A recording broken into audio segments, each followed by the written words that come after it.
नमस्कार, मैं Syed Malika Parveen, assistant professor, government law college Bikaner. आज हम सिविल प्रक्रिया संहिता LLB फाइनल ईयर के सब्जेक्ट सिविल प्रक्रिया संहिता में सेक्शन 54 और 55 देखेंगे। ठीक है, 54 और क्या कहता है? 54 ये कह रहा है जहाँ की कोई जॉइंट संपत्ति है, संयुक्त संपत्ति है या कोई ऐसी प्रॉपर्टी है जिसका अभी तक विभाजन नहीं किया गया है, अविभक्त प्रॉपर्टी है, और कोई व्यक्ति जिसका उसमें अंश है तो वो विभाजन करता है। एग्जाम्पल, ये प्रॉपर्टी है, ठीक है, उसमें 8 व्यक्तियों का हिस्सा है, 8 व्यक्तियों का हिस्सा है, यह जॉइंट रूप से इनकी प्रॉपर्टी। अब उनमें से कोई एक व्यक्ति कहता है कि मेरा ये अंश है, मुझे संपत्ति का विभाजन करवाना है, या अपना अंश निर्धारित करवाने के लिए वो न्यायालय में क्या करता है? एप्लीकेशन फाइल करता है। ठीक है, वो अपना अंश निर्धारित करने या संपत्ति प्रॉपर्टी का डिवाइडेशन या उसका विभाजन करने के लिए न्यायालय में आवेदन करता है। लेकिन ऐसी लैंड आवेदन करता है, ऐसी लैंड में रेवेन्यू अभी तक क्या है? रेवेन्यू बाकी है, राजस्व देना बकाया है। तो न्यायालय में ऐसा आवेदन आने पर क्या न्यायालय ऐसा पृथक्करण करेगा क्या संपत्ति का? नहीं, न्यायालय में एप्लीकेशन फाइल होने के बाद में अगर प्रॉपर्टी पर रेवेन्यू ड्यू है, बकाया है, रेवेन्यू राज्य सरकार को रेवेन्यू देना बाकी है, तो इस संपत्ति का विभाजन या तो कौन करेगा? कलेक्टर करेगा। ठीक है, या तो कलेक्टर के द्वारा ऐसा विभाजन किया जाएगा, जो कि रेवेन्यू संग्रहण करने का अधिकारी होता है। ठीक है, या तो कलेक्टर द्वारा किया जाएगा या कलेक्टर द्वारा ऑथराइज्ड प्राधिकृत अधिकारी,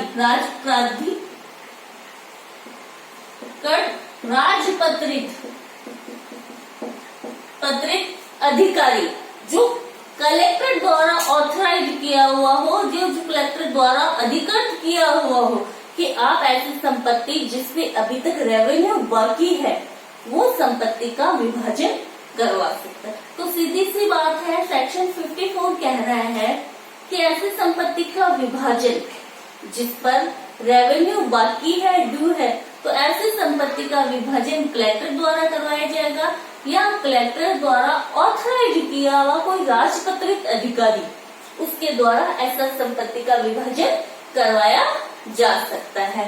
नेक्स्ट अपन पढ़ते हैं सेक्शन 55। 55 ये कह रहा है कि कोई भी गिरफ्तारी करनी है, ठीक है, कोई गिरफ्तारी करनी है या कोई निरोध करना है, किसी को डिग्री के निष्पादन में, डिग्री का एग्जीक्यूशन करने के समय कैसे गिरफ्तार किया जाएगा, कहाँ पर रखा जाएगा, वो प्रोसीजर बताता है सेक्शन 55। तो डिग्री के एग्जीक्यूशन में, डिग्री के निष्पादन में जब भी निर्णित ऋणी को गिरफ्तार यथासंभव शीघ्र ही गिरफ्तार किया जाएगा और गिरफ्तार करके ऐसे सिविल कारागार में रखा जाएगा जिसकी स्थानीय अधिकारिता वाला न्यायालय ही क्या है? डिग्री का एग्जीक्यूशन करवा रहा है। यानी अगर बीकानेर जिला न्यायालय डिग्री का एग्जीक्यूशन करवा रहा है तो बीकानेर जिला न्यायालय में ही निर्णित ऋणी को रखा जाएगा। ठीक है, अगर डिग्री का एग्जीक्यूशन बीकानेर जिला न्यायालय करा रहा है तो निर्णित ऋणी को डिग्री के एग्जीक्यूशन में गिरफ्तार करके बीकानेर के ही सिविल न्यायालय में रखा जाएगा। और अगर जो न्यायालय डिग्री का एग्जीक्यूशन करा रहा है उसकी स्थानीय अधिकारिता में कुछ सिविल न्यायालय सिविल कारागार नहीं है, सिविल कारागार नहीं है, तो उसको ऐसे स्थान पे रखा जाएगा जिसे राज्य सरकार राजपत्र में अधिसूचित कर दे कि गिरफ्तारी निरोध किए गए व्यक्तियों को या गिरफ्तार किए गए व्यक्तियों को ऐसे स्थान पे रखा जाए। यानी वो स्थान कौन बताएगा? राज्य सरकार राजपत्र में अधिसूचित करके बताएगी कि इस स्थान पे निरोध किए गए या गिरफ्तार किए गए व्यक्तियों को रखा जा सकता है। तो ये सामान्य प्रोविजन कि सिविल कारागार में रखा जाएगा, जो न्यायालय डिग्री का एग्जीक्यूशन करा है उसकी स्थानीय अधिकारिता वाले सिविल कारागार में नियमित ऋणी को रखा जाएगा। अगर सिविल कारागार उस स्थान पे नहीं है तो ऐसे स्थान पे जिसे राज्य सरकार राजपत्र में अधिसूचना द्वारा बताती है। ठीक है, परंतु आप ध्यान से सुने, किसी भी नियमित ऋणी को सूर्यास्त के पश्चात और सूर्योदय से पूर्व यानी रात को गिरफ्तार या निरोध में नहीं रखा जाएगा, गिरफ्तार नहीं किया जाएगा। ठीक है, किसी भी नियमित ऋणी को डिग्री के एजुकेशन में सूर्यास्त के पश्चात और सूर्योदय से पूर्व गिरफ्तार नहीं किया जाएगा। गिरफ्तार करने के लिए उसके निवास स्थान में प्रवेश नहीं किया जाएगा, यानी घर में एंटर रात को नहीं हो सकता कोई भी डिग्री का एजुकेशन कराने में। ठीक है, सेकंड परंतु आता है कि नियमित ऋणी किसी ऐसे स्थान पे प्रवेश हुआ है जो नियमित ऋणी का निवास स्थान नहीं है, जहाँ पे वो निवास नहीं करता, तो निवास स्थान नहीं है तो जो गिरफ्तार करने वाला अधिकारी है उस स्थान का बाहरी द्वार यानी मेन गेट तब तक खोल तोड़ के अंदर नहीं घुसेगा जब तक कि जिसका घर है या जिसका वो निवास स्थान है उसको सूचित करेगा कि नियमित व्यक्ति स्थान पे एंटर हुआ, आप मुझे उसे परमिशन दे। अगर वो परमिशन नहीं देता है तो बाहरी द्वार मेन गेट तोड़ के अंदर घुसा जा सकता है। ठीक है, जिसमें नियमित ऋणी जिसमें गिरफ्तार करने वाले अधिकारी को विश्वास है कि नियमित ऋणी इसमें एंटर हुआ है। थर्ड परंतु कह रहा है कि कोई ऐसा स्थान है जहां नियमित ऋणी प्रवेश हुआ है और उस स्थान पे कोई पर्दा नशीन औरत रहती है जो सामाजिक रूढ़ियों के कारण सामने नहीं आती, तो उस स्थान पे गिरफ्तार करने के लिए तब तक एंटर नहीं होया जाएगा, प्रवेश नहीं किया जाएगा जब तक कि उस पर्दा नशीन औरत को हटने के लिए वहां उस स्थान से हटने के लिए युक्त समय दे दिया जाएगा कि आप इतना समय आप वहां से हटे ताकि वो नियमित ऋणी को एंटर होके गिरफ्तार कर सके। ठीक है, तो उसे युक्ति सुविधा देने के पश्चात ही वो हट जाएगी, उसके बाद में ही गिरफ्तार करने के लिए प्रवेश करेगा।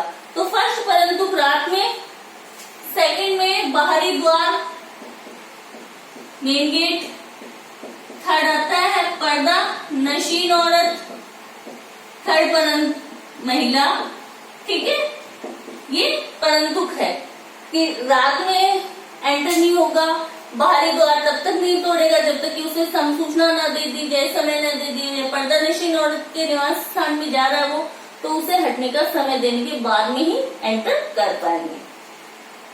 फोर्थ परंतु ये आ रहा है कि निर्णित ऋणी को अगर गिरफ्तार कर लिया जाता है, गिरफ्तार कर लिया गया और गिरफ्तार करते ही उस अधिकारी को जो गिरफ्तार करने आया निर्णित ऋणी गिरफ्तारी का खर्चा और डिक्री की जो रकम है, दो चीजें, डिक्री की रकम जो जितना एग्जीक्यूशन करना है, डिक्री की रकम और गिरफ्तारी का जो खर्चा लगा है वो भुगतान कर देता है, तो निर्णित ऋणी को तुरंत मुक्त कर दिया जाता है, गिरफ्तारी से छोड़ दिया जाता है। ठीक है, अब आता है सेकंड पॉइंट। ये फर्स्ट पॉइंट में था, ठीक है, कि सिविल कारागार में रखा जाएगा अन्य स्थान में, ये फर्स्ट पॉइंट के परंतु थे। अब आता है सेकंड पॉइंट। सेकंड पॉइंट में निर्णित ऋणी ऐसा है, निर्णित ऋणी या कोई व्यक्ति या कोई व्यक्तियों का वर्ग ऐसा है जिससे गिरफ्तार किया जाएगा तो अन्य व्यक्तियों की सुरक्षा खतरे में पड़ जाएगी, तो वहां पे राज्य सरकार ऐसे व्यक्तियों, डिग्री के निष्पादन में ऐसे व्यक्तियों की गिरफ्तारी और निरोध के लिए स्टेट गवर्नमेंट अलग से प्रावधान कर सकती है। यानी राज्य सरकार को लगता है कि कोई ऐसा व्यक्ति है या कोई व्यक्तियों का ऐसा वर्ग है जिन्हें गिरफ्तार किया जाएगा तो अन्य व्यक्तियों को खतरा होगा या असुविधा होगी, तो उनके लिए गिरफ्तार करने के लिए, उनको निरोध में रखने के लिए राज्य सरकार अलग से प्रोसीजर बता सकती है। थर्ड पॉइंट आता है, यहाँ पे राज्य सरकार बता देती, ठीक है। थर्ड पॉइंट आता है कि नियमित ऋणी को धन के भुगतान की डिग्री के संबंध में डिग्री थी और डिग्री के निष्पादन में उसको गिरफ्तार करके न्यायालय के सम्मुख लाया जाता है, तो न्यायालय उसे बताता है, न्यायालय नियमित ऋणी को बताता है कि आपके पास अगर धन है तो आप न्यायालय में जमा करा दो, और अगर आपके पास में धन नहीं है तो आप न्यायालय से अपने आप को दिवालिया घोषित करवा सकते हो। दिवालिया घोषित कराने के लिए न्यायालय में आप आवेदन करो, और आवेदन की विषय वस्तु न्यायालय में आप आवेदन कर सकते हो कि भाई मुझे दिवालिया घोषित करा दे, मेरे पास इतना धन भुगतान करने के, डिग्री के निष्पादन में भुगतान करने के लिए नहीं है। अगर ऐसा वो आवेदन गुड फेथ में करता है नियमित ऋणी, तो न्यायालय तुरंत उसको उन्मोचित कर देता है। समझ आया? गिरफ्तार करके लाया, धन के भुगतान की डिग्री थी, नियमित ऋणी को गिरफ्तार करके लाया न्यायालय के सम्मुख। न्यायालय उसे कहेगा कि अगर आपके पास धन नहीं है इतना, तो आप अपने आप को दिवालिया घोषित कराने के लिए न्यायालय में आवेदन करो, और अगर ऐसा आवेदन गुड फेथ में किया जाता है तो दिवालिया विधि की अधीन रहते हुए नियमित ऋणी को उन्मोचित कर दिया जाता है, छोड़ दिया जाता है। फोर्थ पॉइंट, न्यायालय उन्मोचित करने से पहले उसे एक प्रतिभूति देने का, उनमें न्यायालय कहेगा हाँ आप दिवालिया घोषित करवाने के लिए न्यायालय में आवेदन कर दो। आवेदन कब तक करोगे? 1 महीने के अंदर अंदर। आवेदन करने से 1 महीने के अंदर अंदर आप प्रतिभूति भी पेश करोगे कि हाँ, पहले प्रतिभूति पेश करोगे कि मैं 1 महीने के अंदर दिवालिया अपने आप को दिवालिया घोषित करने के लिए न्यायालय में 1 महीने में आवेदन कर दूंगा, और इस बात की भी प्रतिभूति दोगे कि जब भी कभी न्यायालय में आपको बुलाया जाएगा आप न्यायालय में उपस्थित होंगे। 2 चीजों की प्रतिभूति मांग रहा है न्यायालय, श्योरिटी मांग रहा है। एक तो 1 महीने के अंदर आप अपना दिवालिया घोषित कराने के लिए आवेदन करोगे। सेकंड, इस बात की प्रतिभूति मांगता है न्यायालय कि जब भी न्यायालय आपको बुलाए आप न्यायालय में हाजिर होंगे। ठीक है। अब अगर वो प्रतिभूति नहीं दे पाता है